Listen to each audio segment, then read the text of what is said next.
Hello, my dark darlings. I'm Markeia, and this is the Something Scary podcast. To our veteran listeners and those sheltering into the dark with us for the first time, welcome. Today, we're going to talk about free will.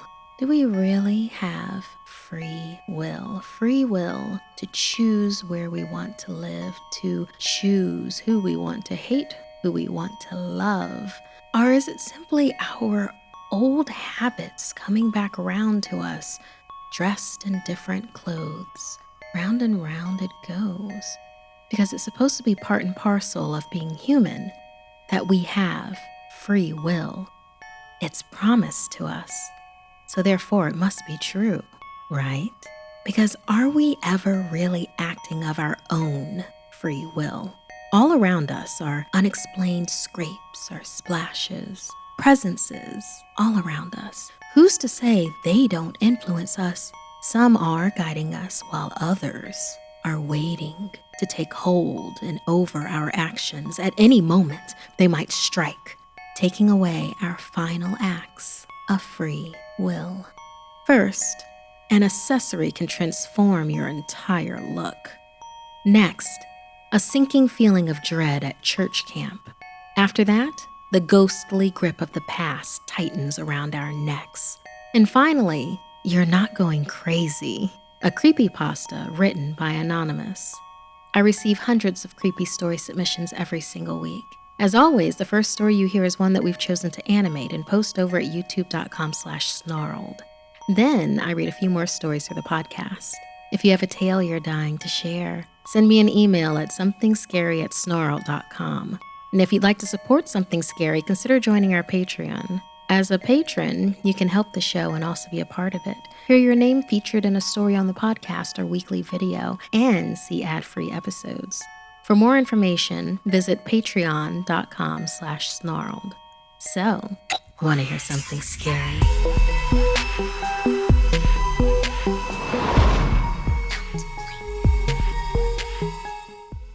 The average person blinks around 29,000 times a day. So many small moments of darkness. It's something we don't think about often.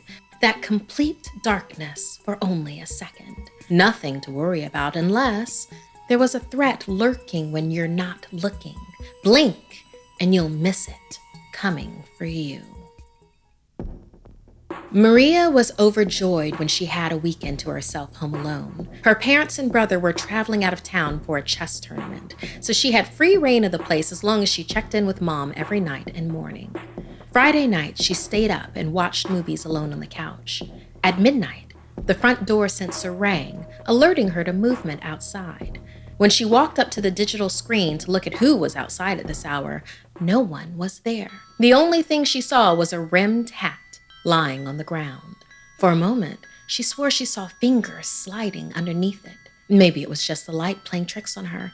Thoughts of the fingers faded away as she leafed through the mail she had collected earlier, and something caught her eye. There was a handwritten postcard addressed to the house's former owner, a Mr. King, the owner of the old hat parlor in town before he had died under mysterious circumstances.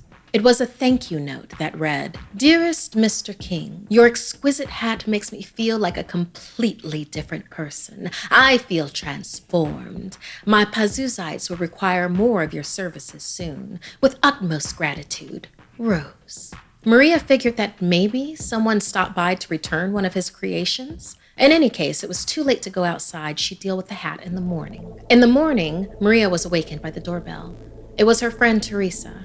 Markeia opened the door to find her wearing the hat on her head. "Did you leave this outside?" Teresa asked, taking the hat off and offering it to Markeia. "It's incredible." The hat was unique, but also unsettling. It looked like a magician's hat that you could pull a rabbit out of, but smaller and adorned with a red leather strip.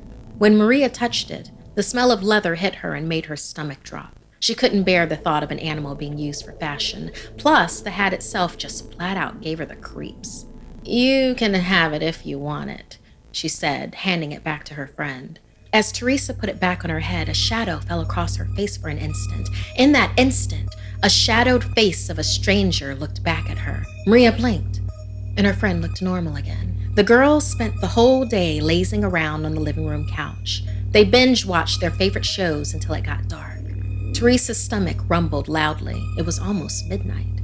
She looked over at Markeia. Her friend was fast asleep.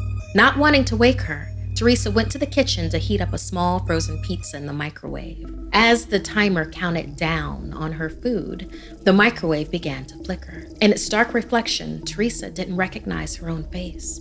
And as she blinked, her face continued to transform. She felt her mouth begin to stretch. The hat. There was something sinister about the hat. Something incredibly wrong with it. Blink. She held her hands to her face. Her fingers were stretched. They were longer. Blink. She felt her eyes begin to protrude bigger and out of their sockets. Blink. She dropped unconscious on the kitchen floor as the microwave timer went off. Markeia was jolted awake by the sound. When had it gotten so dark? Groggily, she looked at the clock in the living room. It was already past midnight. The sound of the beeping microwave drew her towards the kitchen. "Teresa?" She called out, but nobody was there. The back door was open. The back security monitor lit up as the motion detector went off. Outside, she saw a figure wearing a hat in the distance. The now familiar red strip caught her eye. She stepped outside, semi-shutting the door behind her. "Teresa, hey, your pizza is going to get cold." Blink. Markeia blinked, and Teresa was suddenly closer. Under the hat, her face seemed to shift in the shadows.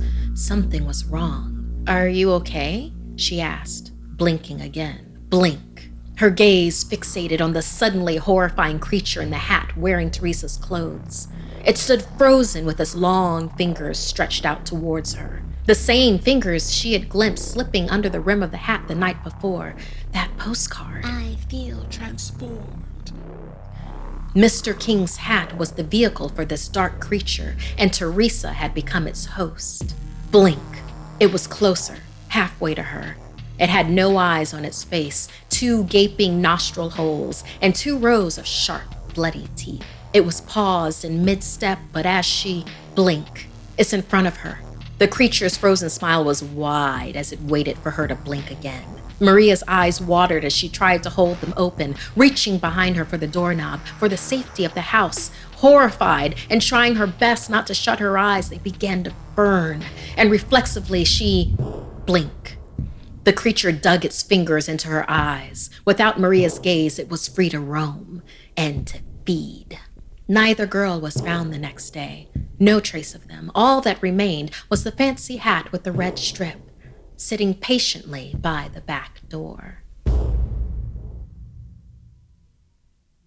Here's the scary thing about home security companies. Most of them trap you with high prices, tricky, complex contracts, and pretty lousy customer support. So, while there are a lot of options out there, there's only one no-brainer: SimpliSafe. Members of the SomethingScary team love SimpliSafe. They've been protecting our homes way before they were even a sponsor of our show. Because SimpliSafe's got everything you need to protect your home with none of the drawbacks of traditional home security. You've got sensors and cameras to blanket every room, window, and door tailored specifically for your living space. Professional monitoring keeps watch 24/7, ready to send fire or medical professionals if there's an emergency. Great for families and people living alone alike. You can set it up yourself in under an hour. Just peel and stick the sensors exactly where you need them. No technician required, and there's no contract, hidden fees, or fine print. All this starts at $15 a month. And I'm not the only one who thinks SimpliSafe is great. U.S. News and World Report named it the best overall home security of 2020, which says a lot because 2020 itself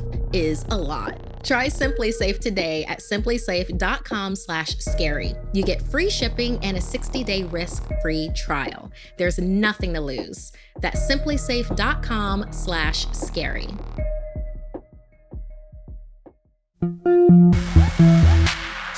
Church camp is a rite of passage for many. At a young age, we're susceptible to events that shape our faith of what lies beyond. Like in this story, inspired by Elizabeth. It was a Monday in 2019. The church I attended was going to a 5-day summer retreat. My mom signed me up to go, and I was excited because my best friend Carly was going too. When we arrived at church camp, there were a bunch of cabins, a fire pit, and many other things. I looked at Carly and we smiled. This would be a blast. Our cabin had 2 rows of bunk beds. The beds were all assigned by the counselors, and we shared a fully functional bathroom. After we packed, I heard a girl named Toya talking about anime. We hung out and gushed with her over My Hero Academia until it was time for chapel.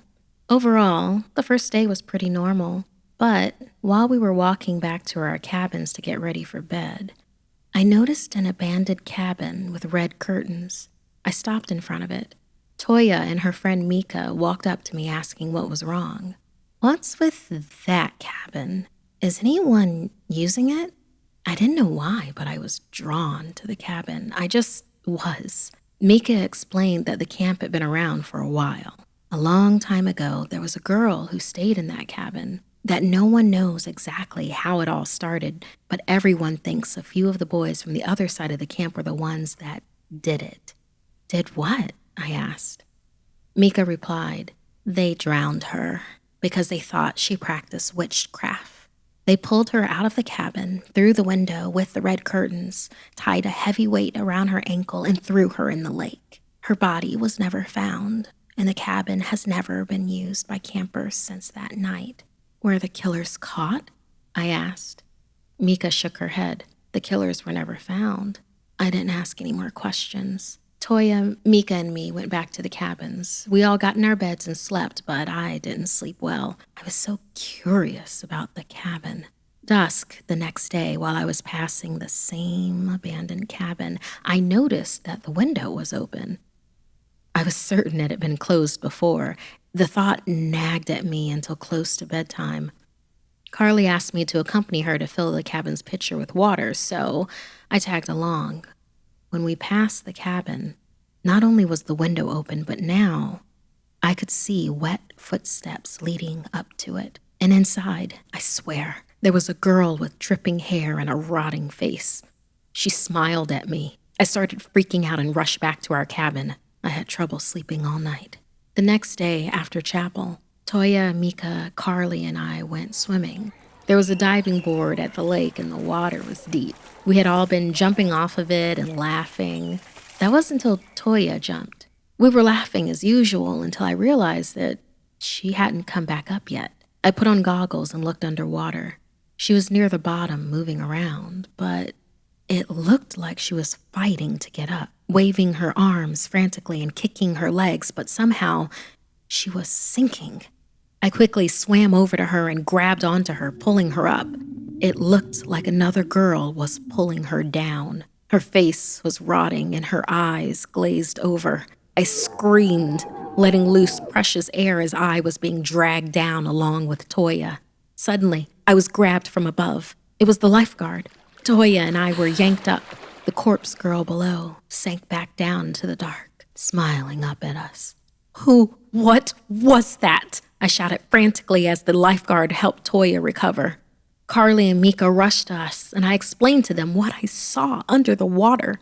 Mika shifted her feet and whispered to us that it was said that the ghost girl still roamed the camp, that when she noticed someone she liked, she'd claim them. There'd been a number of unexplained accidents at church camp before, and whenever someone described who was seen last in the vicinity, it always seemed to be a drenching, wet girl smiling with long hair. Our little camp crew kind of fell apart after that, and Toya withdrew the most from everyone else. When I got home and my mom asked what I did that week, I told her everything, except for that thing in the water. To this day, what I experienced has affected my faith in what I believe happens to us in the afterlife, because one day, whether I want to or not, I'll find out what that thing was, for sure. Thank you so much, Elizabeth, for sharing your experience with us. That is horrifying. The afterlife is a mystery to most of the living, and every now and again, we get a glimpse into what is beyond, but that doesn't mean that that glimpse is something that we want to see. So for our listeners out there, have you ever got that sinking feeling while at camp, but were afraid to tell anyone? Well, your secret is safe with me and all of our podcast listeners. Go ahead and share your experience with us. at SomethingScary@Snarled.com.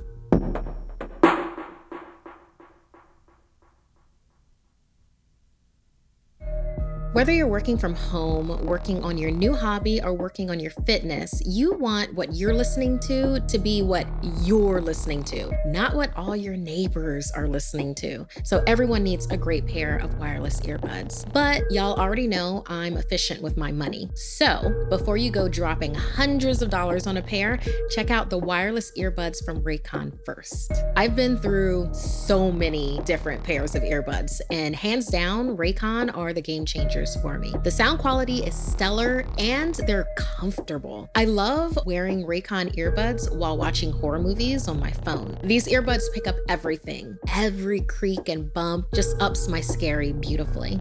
Raycon earbuds start at about half the price of any other premium wireless earbuds on the market, and their newest model, the Everyday E25 earbuds, are their best ones yet. 6 hours of playtime, seamless Bluetooth pairing, more bass, and a compact noise isolating fit. The company was co-founded by Ray J, and celebrities like Snoop Dogg are obsessed with Raycons. Pick up a pair and see what the hype is all about. Now's the time to get the latest and greatest from Raycon. Get 15% off your order at buyraycon.com/somethingscary. That's buyraycon.com/somethingscary for 15% off Raycon wireless earbuds. buyraycon.com/somethingscary. Hey, my dark darlings. I've really been into getting everything delivered to me lately. When it comes to food delivery, these things are very important to me. Clean ingredients and organic fresh produce. Sunbasket delivers fresh, healthy, delicious meals straight to my door, and they have delicious recipes for all kinds of diets. Paleo, gluten-free, Mediterranean, vegetarian, and more. I love that they make it easy and convenient, which is exactly what I need right now. Everything's pre-proportioned and ready to prep and cook. You can enjoy a dinner full of organic, fresh produce and clean ingredients in as little as 15 minutes, and that's whether you're good in the kitchen or not. Each week, Sunbasket has a wide range of meals to choose from, so you can switch up what you're normally eating and have poisoned steak strip lettuce cups with pickled daikon and carrots, roasted salmon with miso glazed eggplant, black bean tostados Diablo with cabbage slaw and guacamole. Plus, you can order from any meals across their menu, skip a week, double up on your favorites. It's simple and easy with no gotchas. Right now, Sunbasket is offering $35 off your order when you go to sunbasket.com/scary and enter promo code SCARY at checkout. That's sunbasket.com/scary and enter promo code SCARY at checkout for $35 off your order. sunbasket.com/scary and enter promo code SCARY.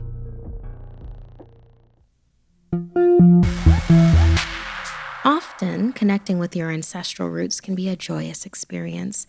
Just don't get too comfortable, or you might find yourself in a hair-raising predicament, like in this story inspired by Ashiqur. Anjali was born and raised in the U.S., and finally, as a teenager, she was now visiting her homeland, India, for the first time. The Rajai house was expansive and had been the home to the Rajai family for years, and all her ancestors, great uncles, and aunts had lived here before. The house gave off an unfamiliar yet comfortable feeling, and she was eager to explore. One of the most noticeable parts of the house was the giant banyan tree entwined with the sarut. Although culturally, the banyan was considered a place that held and attracted negative energies, the tree itself was filled with life, for it was home to many chirping birds, skittering critters, buzzing insects, and more. There were old pictures all over the walls of her family's home, of her great-great-grandparents, great-uncles, and her infamous great-aunt, Alpuna. Anjali heard the sad story of Alpuna's life, death, and curse from her grandmother. Alpuna Rajai had died unmarried at a young age of 21. For a young woman in the 1920s, it was a surprise that she had not taken a spouse. What had happened was, Alpuna had continuously upset the guru at a temple for being outspoken and not behaving as a woman was expected back then. It was taken as a sign of disrespect, and in front of the congregation admonished her for acting that way because she was cursed. Her community believed the guru, turned on her and deemed her cursed self as being unworthy of being married off. She became a hermit at the estate, wandering the grounds and spending more and more time outside underneath the great banyan tree. Eventually, she started to refuse to eat. One day, her body was found lifeless by the tree, and that is when her curse took a new turn. They said upon death, the negative energies surrounding poor Alpuna, and further strengthened by the banyan tree, had warped her spirit into a Shakchunni, a malicious, vengeful spirit unable to find true peace. Her grandmother insisted that spirit remained anchored in this world by the tree and was biding its time until it could destroy another life like Alpuna's. Anjali felt sad for Alpuna and also didn't like the thought of having to hide her whole self to fit some archaic societal standards. To think, if she'd been alive back then, she too might have been considered cursed, just like her great aunt had been.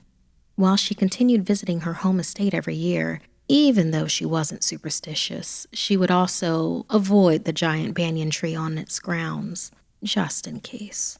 Years passed by, and a 21-year-old Anjali entered a new chapter of her life.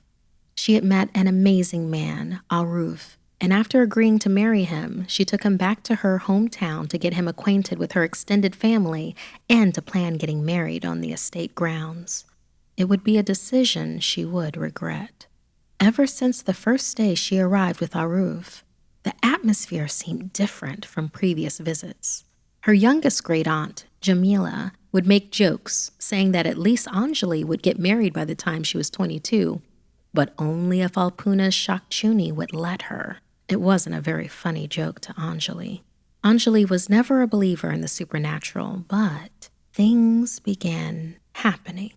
They made her start to feel troubled about her and Aruf's safety. Shortly after they'd arrive, Aruf pulled her aside, asking her if there was a young lady in the house, perhaps in her early 20s. Was she possibly an ayah, a maid? He had seen her under the banyan tree and had felt incredibly uncomfortable as she had stared at him walking by. Anjali was sure that there were no maids or women in the house of that age. Out of curiosity, Anjali finally sat under the large banyan tree with her hair down, picking marigolds, and it felt as if someone was pulling at her hair. When she looked back, there was no one there. Thinking that it had been a branch or something, she ignored it. Then it happened again. She reached up to tie her hair up, but just then, she felt something wrap around her neck. It felt as if someone was choking her. So she sprang up and left, gasping, rubbing her neck, as sure as ever that something was not right. As their wedding drew near, Aruf began to complain, telling her to stop touching his face at night while he slept. Anjali knew she wasn't the one doing it, but it took the biggest turn when one night, Anjali woke up sweating with a great headache. On the verge of an asthma attack, she jumped out of bed, only to find the window facing the banyan tree wide open. Facing the window, she watched in horror as the figure of a woman wearing a bridal sari and veil started to form beneath the tree. As the form became clearer and clearer, it swept the veil back, revealing its face. It looked like a twisted, malicious look-alike of her great-aunt Alpuna. She wanted to believe this was a dream, but she was wide awake, shaking, unable to move as the Shakchunni began haltingly heading towards her and her sleeping fiancé. A slow march, almost as if it was fighting against itself, but still, it came closer and closer to the open window. Anjali was frozen in place, whimpering as she watched this twisted monster, this Shakchunni, approach, until sunlight poured into the east sky and the figure faded away. Just before it did, Anjali could swear she saw the tear-stained face of her great-aunt appear for a moment, mouthing, "Dorna," which means run. Immediately, she closed the windows and fell to her knees in front of the statues of gods and goddesses, begging for safety. When she was able to collect herself, she went to a priest and got some sacred water and mantras for protection. Anjali and Aruf left that day, and did not return to the estate until after they had married, and even then would never stay the night. Anjali was now possibly safe from the Shakchunni, but for the sake of her future children, she began searching for ways to free her great aunt, to try to break the evil oath that had turned her into a Shakchunni, and finally give the vengeful spirit peace. Thank you so much, Ashiqur, for the inspiration of this story. Right before a person gets married can be a very vulnerable time, open to the guidance and obstruction of spirits. Well, really, with any big chapter in your life about to end and another one begin. So for you out there, do you have any fictional stories based on mythology you grew up on? Send them to us. SomethingScary@snarled.com.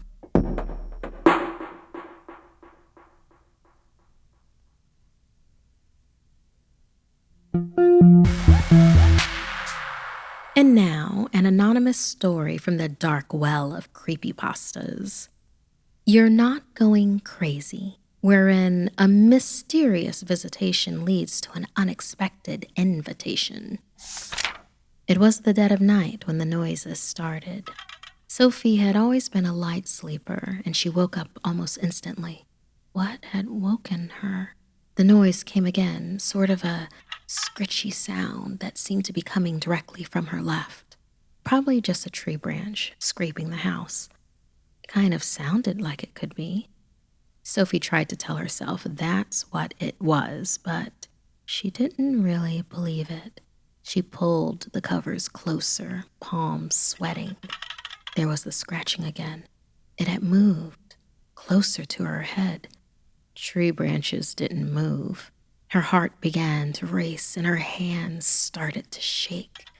It came again, louder, closer. Should she get up and turn on the light? Get up and go to her parents' room? No, don't move. What was that? Stay put. Don't move. Okay. There was a weird voice in her head. Not good. Building up her courage, she ripped off the covers and ran for the door. Sophie raced down the hall and slammed the bedroom door behind her. The scritching stopped. Grabbing blankets from the guest bedroom, she flopped onto the couch and stayed there. Her parents would wonder why she was there in the morning, but it didn't matter. Eventually, Sophie fell asleep. Sophie worried about the voice all the next day. It had been very strange. She considered telling someone, but they would just think she was crazy. Maybe she had just been dreaming or hearing things or only half awake. As the day wore on, she grew more and more apprehensive. That night, despite her better judgment, she went back to her room. She was fine. It was just one weird occurrence. Sophie stayed up for a while, reading with the light on. I should turn off the light. The thought wasn't hers. It had come out of nowhere, but something else would say, you, not I, right? Anyways, it was getting late. Yes, it's late, and I should turn off the light. Hearing voices was bad. Sophie had watched enough horror movies to know that, but this is different. This is my voice. I shouldn't worry about it. I guess it's okay, isn't it? Yes, it's okay. I should turn off the light now. Sophie hesitantly turned off the light. She held her breath, as if expecting to happen. Nothing's going to happen. I'm just being weird. Yeah, it must have just been that noise last night. Freaked me right out, but I should try to go to sleep now. Yes, I should go to sleep. Sophie tossed and turned, trying to get comfortable. It was very hot in there. She finally fell asleep. But just after midnight, the scritching started again. It was just a tree branch. No, it wasn't a tree branch. It was a tree branch scratching the house. Hey, I'm telling this story here. No, you're not. I am. Stop it. Never. So the tree branch continued to scratch. Sophie lay very still, but it's just a tree branch. I shouldn't worry. Yeah, just a tree branch. But she just couldn't shake the feeling that it was very hot in the room. No, she couldn't get comfortable because it was so hot. Go away. Let me tell my story. Please, just let me finish the story, okay? Fine, No more interruptions. I promise. Great. So, Sophie just couldn't shake the feeling that it wasn't a tree branch, that it was some sort of horrid creature scratching along the side of her house. But it's hot. I should open up a window. I guess it's a little warm, but I should open up a window. Fine, I'll open a window. Sophie got up and opened a window. She peered out, half expecting something to happen. When nothing did, she let out a sigh of relief. Suddenly, a scaly, ugly hand shot out and snatched her wrist, dirty nails digging into her flesh. Sophie shrieked. The hand dragged her forward out the window. She yelled louder. Upstairs, her parents heard the scream and abruptly, Sophie was never seen again, just like you. Wait, what? You said you would leave me alone until the end of the story. And we have reached the end. No, please, no, I have a family and friends. You should have thought about that before you wrote about me. But wait, please. And you, listener, I see you too. This week's podcast stories were edited by McCarty, Sabina Graves, and James Carter II. Narration by McCarty. Audio edited by Fitz Harris and Calvin Linderman. Graphics by Johnny Ashley, produced by Annalise Nelson. Music by Sapphire Sandalo. If you have a story you'd like to submit, send me an email at SomethingScary@Snarled.com. Don't forget to watch the video version of Something Scary over at YouTube.com/Snarled. And if you'd like to support the show and everything we do at Snarled, join our Patreon at Patreon.com/Snarled. Until next time, my dark darlings, sweet dreams.